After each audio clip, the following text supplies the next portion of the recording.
Hey everyone, you know that music? That music is our theme song to what? To What the Dice. I'm Dan the GM, welcoming you to episode 6. Not going to dilly-dally too much, we're going to get right into the story. I just wanted to personally welcome everyone back to our story. So stay tuned, sit back, drink your coffee, beer, or whatever your poison of choice is, and enjoy.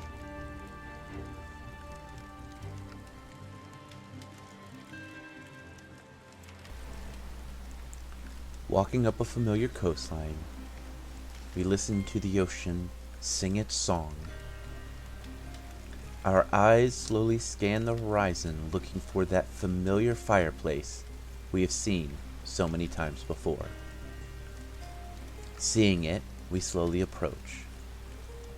This time, around the campfire, we see men in white robes prepping potions, chanting, and prepping scrolls of healing. We feel a hand press down on our shoulder. We look. The old man gives us a welcoming smile. Ah, me friends. Welcome, welcome. So, the kobolds. Our friends have finally driven them off, and the storm is slowly fading away. Let me tell you what they're in store for next.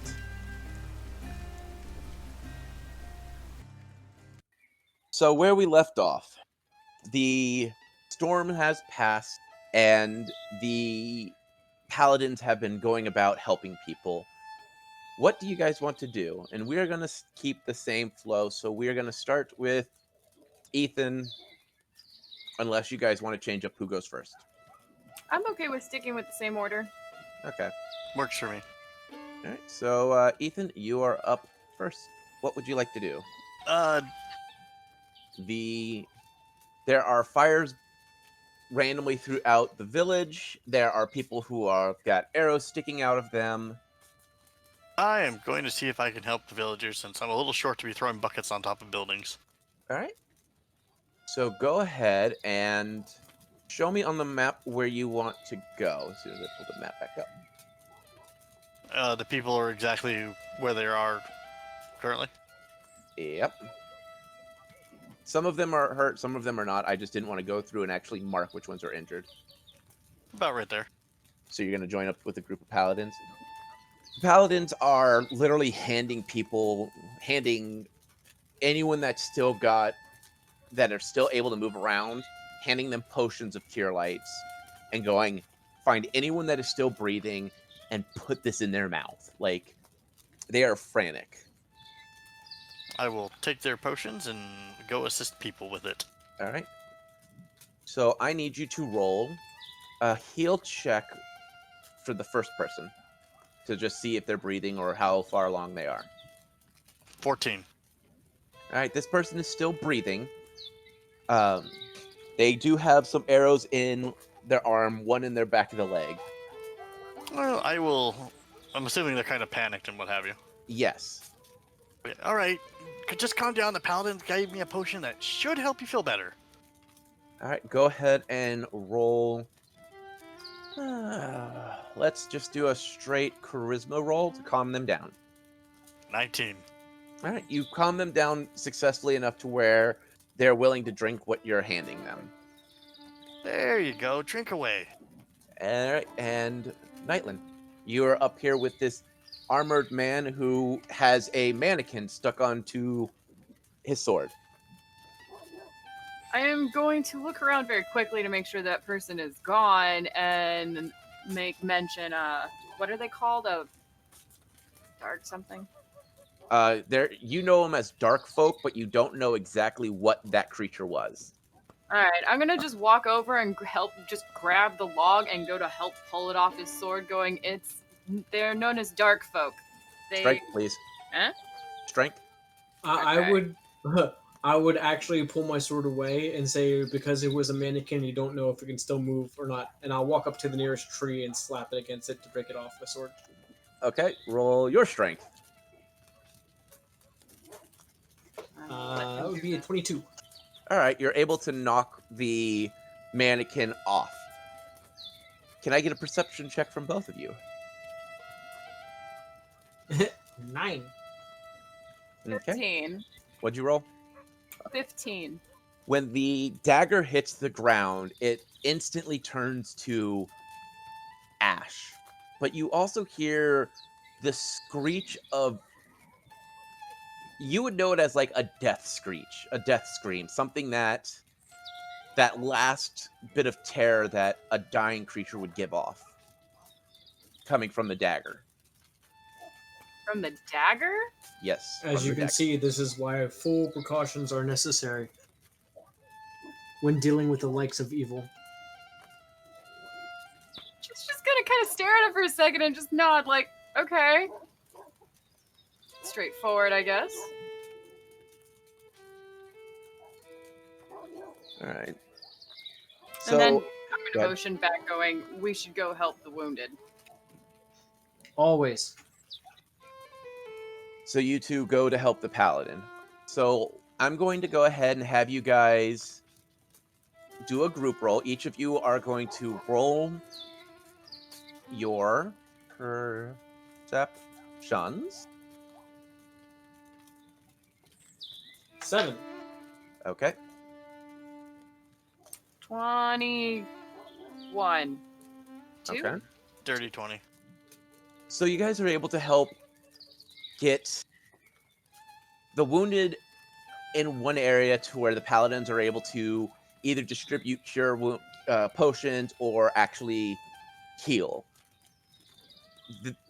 You also start to notice that the people that have been killed, they're starting to have that same look that the kobolds was having while they were fighting.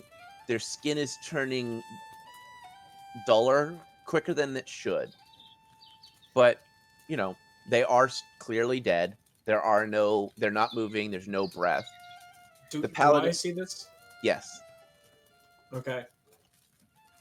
Why? What would you like to do? I don't know if I would have this knowledge or make the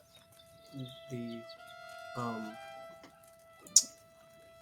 comparison or not to say enough that they look like they're turning into what the kobolds are, and we should gather up the dead and do a funeral pyre as All right. soon as Well, possible. let's see if you Speak to the identify it. Let's paladin. start with. Yep. Let's start with a intelligence roll to see if you put 2 and 2 together. That I can do. That's a 15.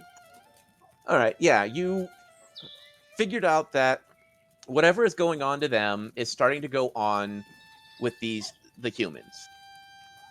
You talk to the paladins, and the paladins agree that yes, they should start a funeral pyre, and they suggest doing it away from the blessed land, just for sanctity's sake, just in case the bodies are cursed. They begin to help move people into an area that is safe. Can I get a strength check from anyone that is helping? My character would probably be more likely to be helping heal people Okay. than start moving the dead bodies. 'Cause All right. So then you can. she overheard the, conversation with the gnome. I got an 11. Wait, you rolled an 11? No, I rolled a. I rolled an 8. No, sorry, that means it would be a 12. Okay, so 12. So you're struggling, but Can I get a sad trombone roll for me, please? yes, you may have a sad trombone. There's your sad trombone. Thank you. Little short round here is, trying to help move the bodies and ended up buried under one with a nat 1. So, Clyde, as you're helping move bodies, you notice that the short gnome with the strange metal stick on his back is pulling a particularly heavier set human. As he's pulling, his heel slips from underneath him, and he is now underneath said heavier set gentleman who is dead with several arrows in his back. I will rush over to said uh, almost suffocating gnome and assist with pulling off the body. Strength check, please. 13. All right. Little struggle, but you're able to pry the gnome out from underneath the dead body. Oh my, that's not a good place to be. I believe it. Maybe your efforts would be more assisted with handing out healing potions if that will be quicker for you. I could probably hand out more healing potions, yes. And by the way, thank you, good sir, for pulling me out from under that. You are very welcome. So what does this little gnome see? Because I think this is the first time anyone's actually paid attention to you. Oh, I believe that. You see someone who is, a little bit taller than you. I'm about 5'10".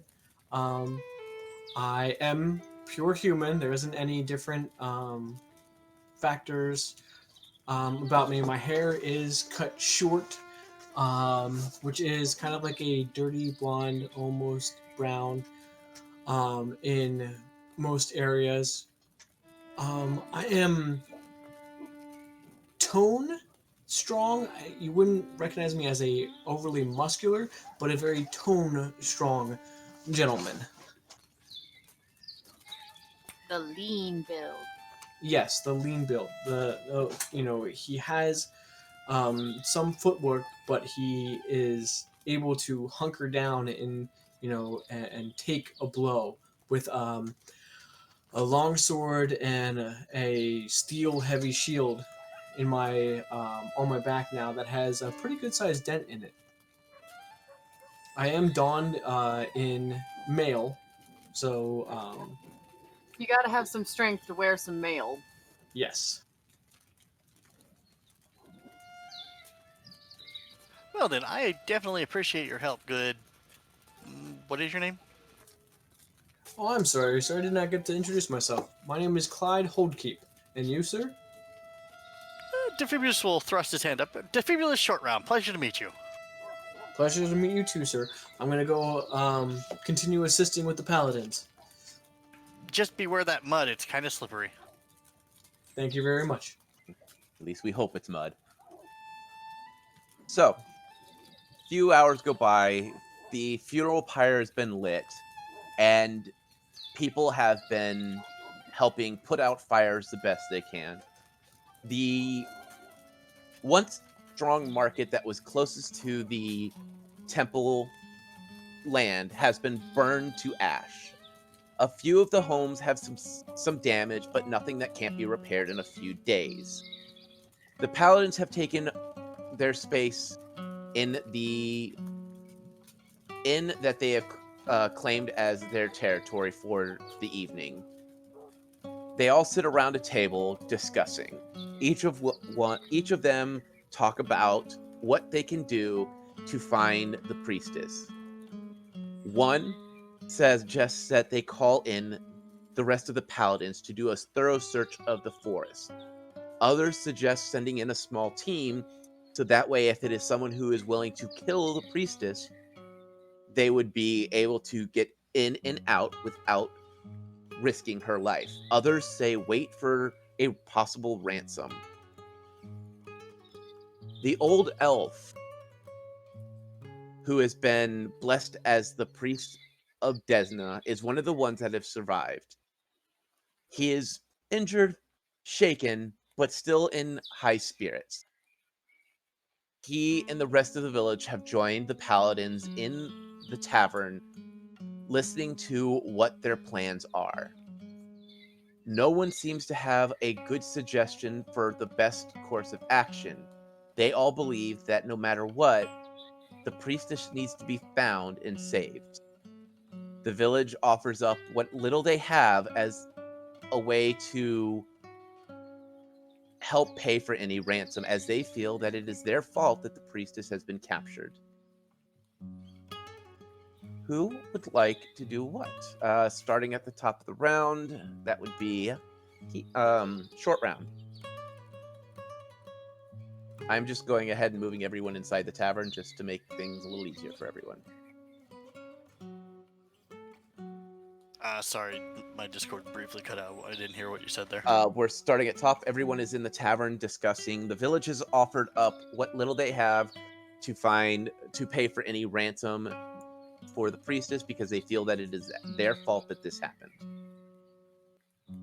Is there anything you would like to do? Short Round's gonna listen while cleaning his gun at the moment, because he's not quite sure why someone, would just why the villagers are blaming themselves. They can't be in his mind. He doesn't see how this could be their fault. Okay, Nytlin. Kalila gonna listen for a little bit, and then sometime in between a moment of silence, speak up and go, inquiring with whoever's listening. Have you guys had cobalt problems recently? On my travels here, there was a man that was attacked by kobolds as well. Why not see if they took her somewhere? One of the ones nearby speaks up. He goes, "No, we have never had problems with them before. They have always kept their distance because they're on the other side of the mountain, inside the swamps. It's a 3 or 4 day travel to even get to the region that we think is even their territory, which is the Dark Swamp. No one that we have ever sent to the Dark Swamp to find these kobolds has ever returned. We don't know if the cobalt killed them or if they just get lost. We do know that the Dark Swamp is haunted and cursed. Other than that, these are the first kobolds we have ever really seen in the village area." What is the legend of the curse? The old elf interrupts and slowly stands and walks towards you and the one speaking, and he goes, "The dark forest is said to be covered in a mist so thick that one gets lost if you do not know how to find its path. The forest itself has creatures from the other side watching, waiting for those who take a wrong step. Ones who have been forgotten, ones who carry the scales, and ones that move through the dirt. But we have never had anyone ever return to tell us.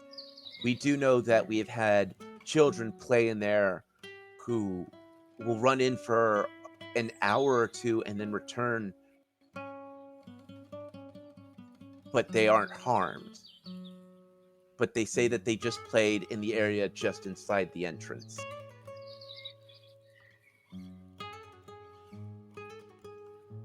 She'd nod, listening to the tale. She's gonna take a moment to pause and then go, "Where's this misty forest?" The old elf leans out the window and points towards the trail that the figure appeared on, and points that, and he goes, "It is 3 days past through the mountains. You will see the edge of the swamp, and if you follow the trail and the stepping stones, you will enter into the dark swamp."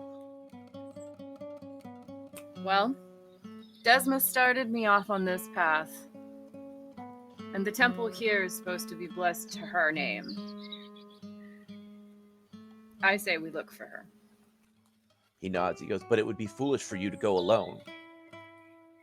She'll just look up at everyone else and wait. Keith? I will chime in. Well, given the suggestions, why can't we do all of them?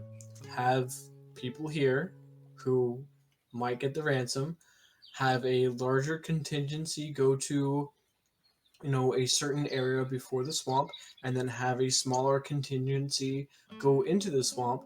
That way, if they get in trouble and come out of the swamp, there's kind of like an ambush waiting for anything that's coming after them.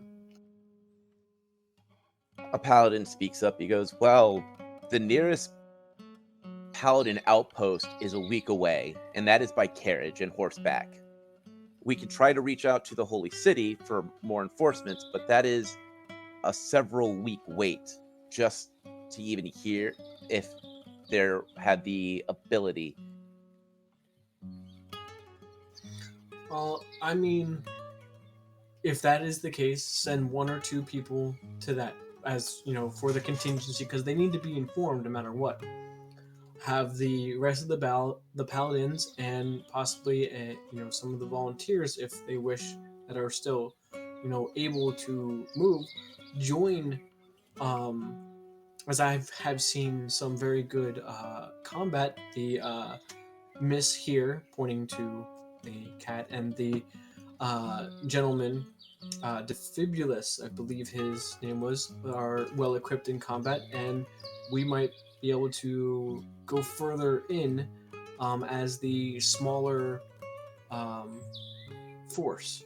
That way, if a paladin comes back, they know the other paladins instead of somebody random coming and speaking to one of us. They know, each other. They know any keywords and that kind of thing. That way, it's not somebody different who is awaiting them. The head paladin seems to be agreeing with you. He turns to one of the underlings and tells him to send a crow to the Holy City. Send word that we will need men to help protect this land. He looks to another one and says, we need to find a way to get people into that mountain range. He looks at Kalila, Clyde, and Short Round. You three. I would like to offer you a payment.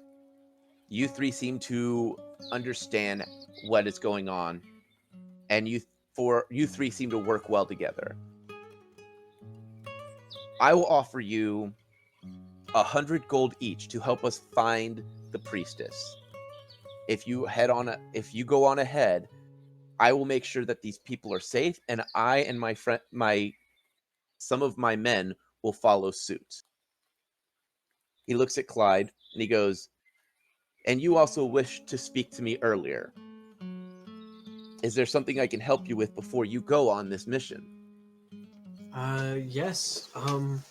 I am actually a fellow follower of Imlade, and I actually wanted to speak to you about having training and possibly joining the Order of Paladins. If that means I could forego the reward and enter or give that reward to the town that just suffered just a great loss, that is perfectly fine for me as well. He nods and he goes, I will make you a deal. You bring us back the priestess, and I will get you into the paladin ranks. I would be eternally in your debt. He nods. He goes, well then. He looks at Kalila and Short Round. How do you two fare? Is there something you would prefer besides gold? I'm actually trying to think of what my character would say.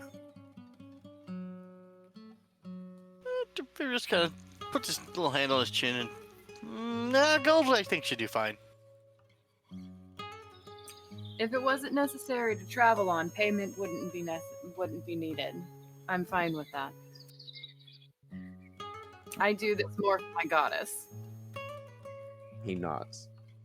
The paladin nods and goes, well, we will make sure that when you find the priestess, that anything that we need to do, we will do for you. And we do greatly appreciate that you do go by your god's name.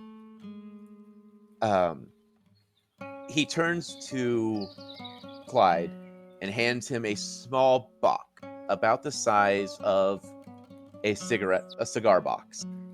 And he goes, "When it is time, the holy scripts of Iomedae are in here. Read and learn them and follow in their steps." I will treasure these and learn them at the appropriate time. My gratitude for you is unfathomable at this time. He nods. Looking out, the paladins watch the moonless night and these small, thin clouds streak across the sky. The paladins slowly look to each other and nod, and the leader looks to you three, and smiles softly. "Well, do you wish to leave tonight, or should we let you get some rest? We all had a very adventurous day, and there's much blood that has been spilt. So what would you guys like to do? Would you like to leave now, or would you like to leave in the morning?" I feel that with the adrenaline and the efforts that have been spent, we should take a full rest before venturing into the woods, considering the dark one, as it was stated, could still be out there lingering in some She direction. nods. Kalila would go over to what is it, Clyde and Short Round at this point. Yep. And nod in agreement, hearing Clyde going, "We should also stock up on some supplies. They said that this misty forest was cursed. It would be wise to pick up some extra things." I definitely agree. More supplies, rest, and then go. Okay. So, you all have places that you have chosen to stay at originally. Are you going to change where you are staying, or are you staying with the inns or hostels that you have originally picked? I'm going to upgrade so it's not a hay bed with bad sleeping, even though I'm very appreciative to that old man. He probably wants to be left alone for the night so he doesn't have people to attend to, so I'm going to choose a nice bed at the end. Okay. Okay. Staying at the inn. I will stay. I will ask them actually if we wish to stay at the same place. That way we can all converse if we need to. Yeah, agreed, so that way it's easy to meet up with one another. Sounds like a good idea to me. The tavern owner has been listening to this, and he goes, "Well," he looks out at the pyre. He goes, "I did have a room that was already rented out by a group of adventurers, but they will no longer be needing it," nodding towards the pyre that is burning brightly out in the field. He goes, "It has already been paid for, so I'd rather see it used than not. So it would be already paid for." Sounds good to me if everybody else is in agreement. Sounds good. He hands you a key and asks if you would like to be woken up at dawn's break. Agreed.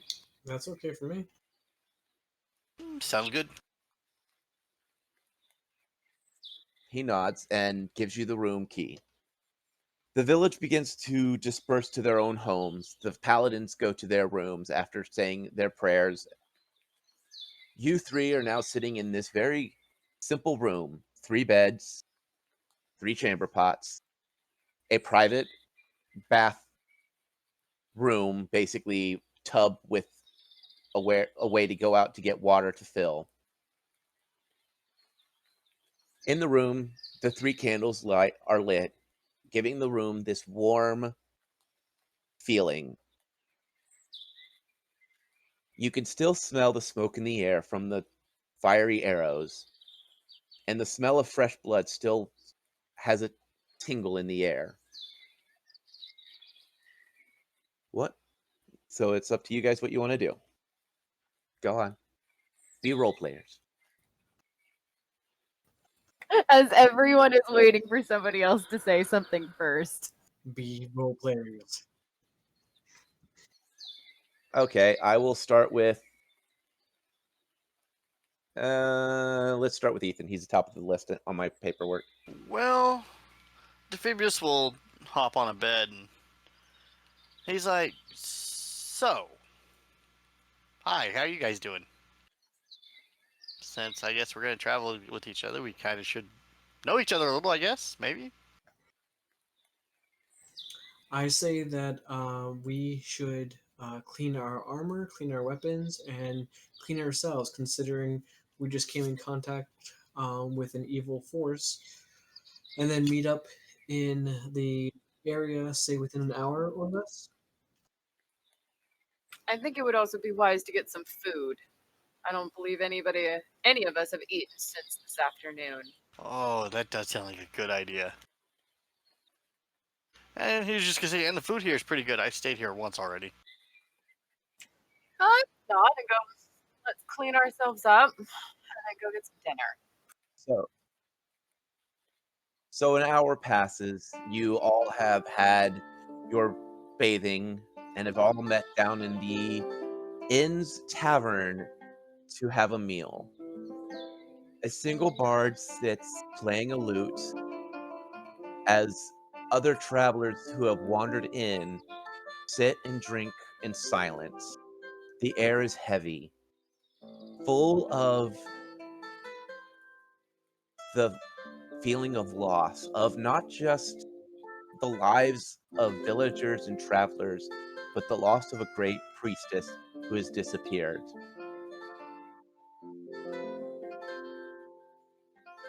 No, after I'm cleaned and everything, I will meet up, and the first thing I'll do is formally introduce myself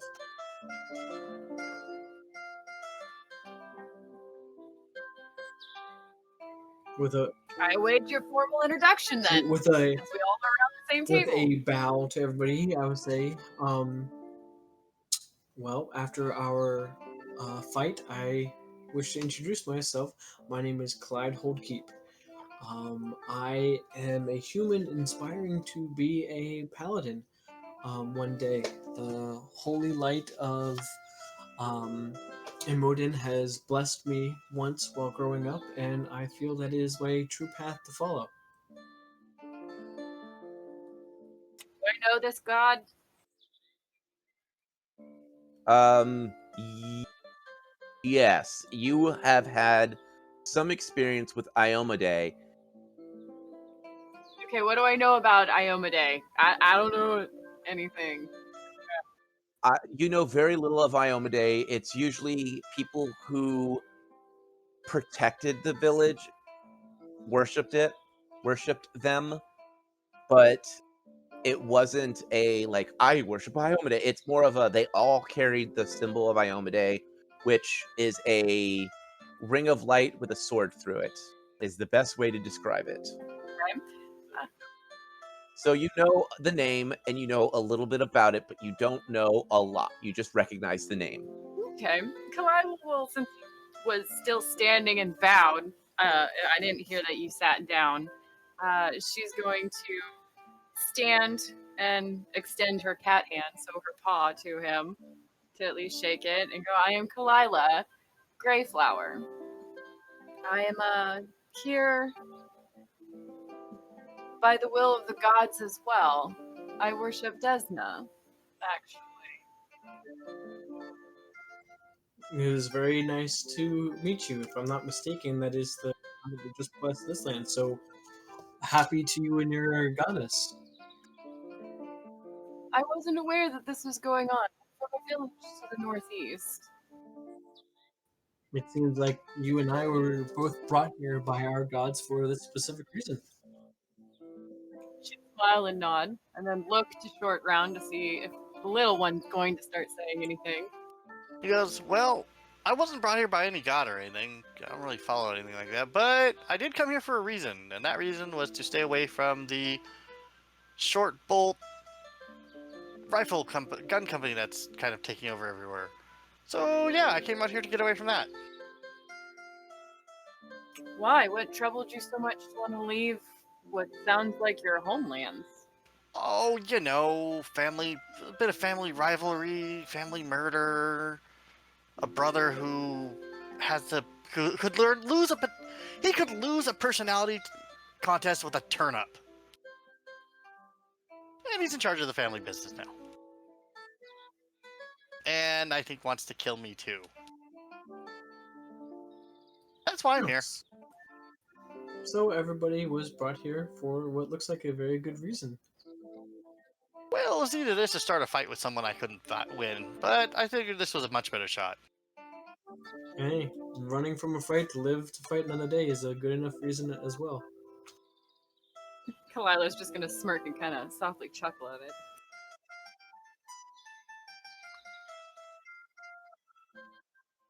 So you're good with a sword and a shield. I'm good with a bow. And what is that thing? Looking at Short Round. What thing?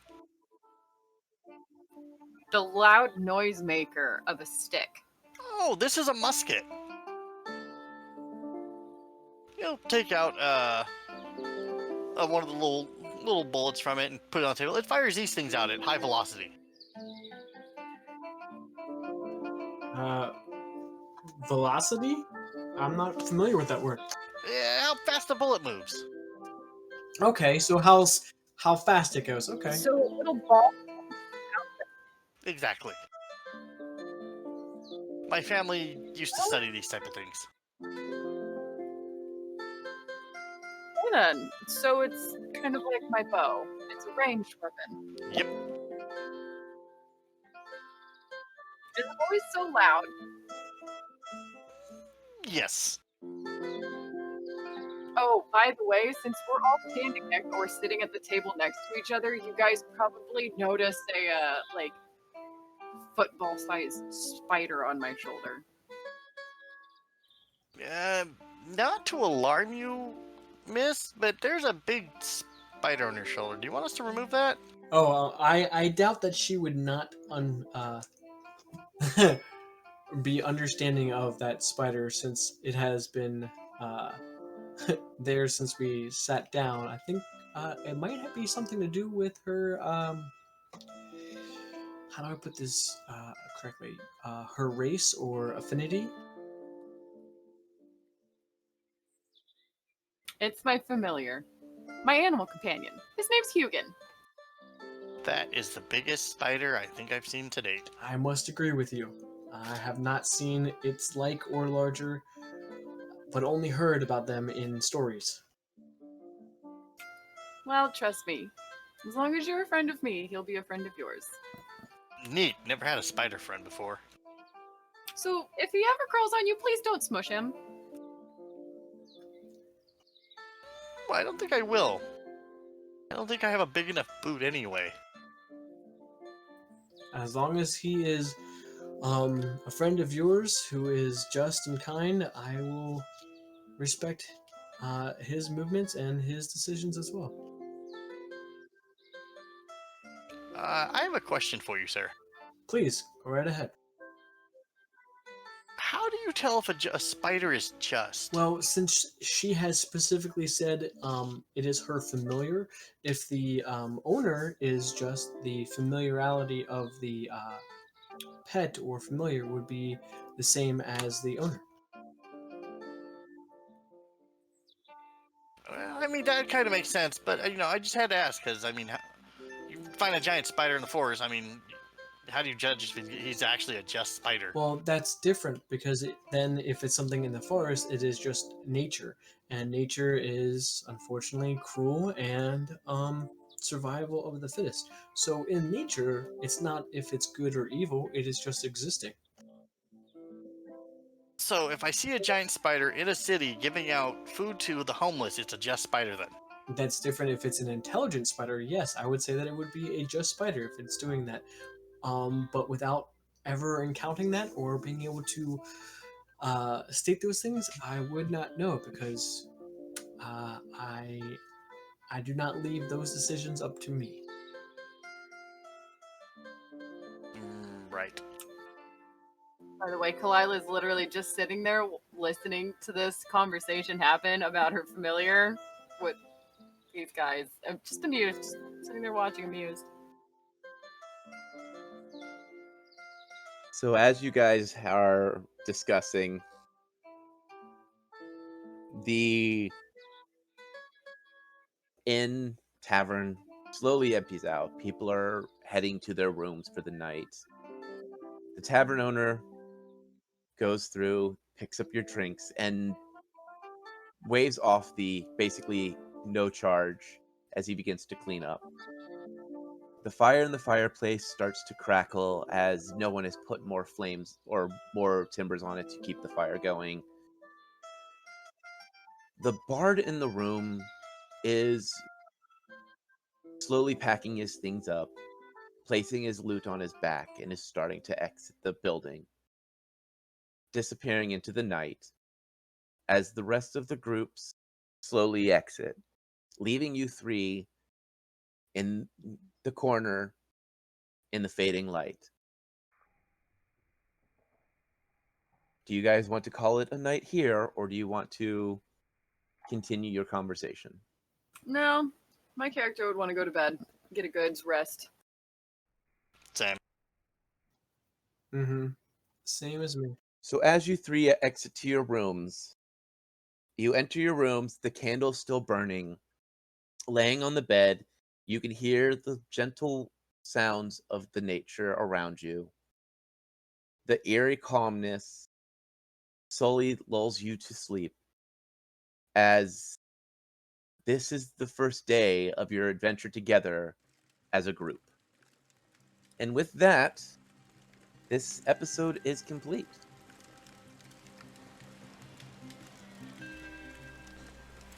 Well, me friends, that is the end of tonight's tale.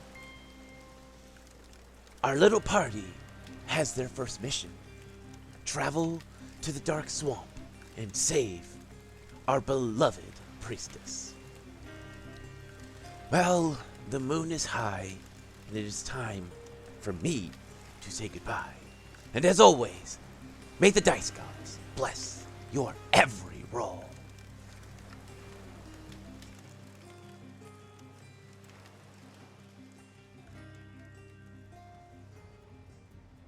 We here at What the Dice would like to thank Paizo for creating Pathfinder, Epidemic Sound for our music, as well as Sirenscape for our sound effects. If you would like to reach out to us, you can do so on Facebook at What the Dice Pod, Twitter at What the Dice Pod, and of course email whatthedicepod@gmail.com. And if you liked our little adventure, please share us with your friends and rate and review us.